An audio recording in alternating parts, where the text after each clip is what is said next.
Warner Brothers has snatched up the American rights for Paddington 2, after original U.S. distributor the Weinstein Company decided to sell the rights before filing for bankruptcy protection. Warner Brothers was part of a bidding war for the StudioCanal sequel alongside Sony, Lionsgate, and Global Road. Warner Brothers eventually won the bidding at $30 million, bringing Paddington 2 to the studio that also houses one of the film's producers, David Heyman, who also produced the Harry Potter films. According to Variety, one of the contingency points in the Paddington 2 distribution rights sale is that the Weinstein Co. and StudioCanal will retain profit participation and involvement in future sequels.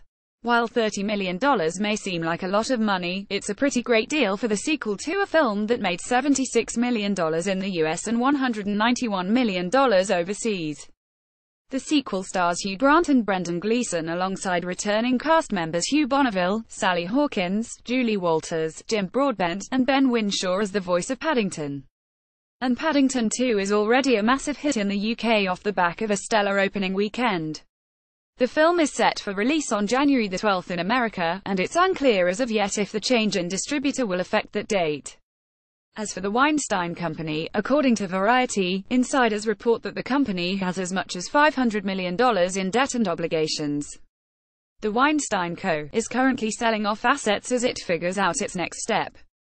The company was already in financial trouble prior to the wave of UAL assault allegations against former co-chairman Harvey Weinstein. TWC's share of the Paddington 2 sale will go toward keeping the company solvent as the board moves toward selling the remaining assets. TWC is still in discussions for $35 million in bridge financing, but the Paddington 2 cash will help the company meet its commitments as the board moves to broker a deal for all assets by year's end, greater than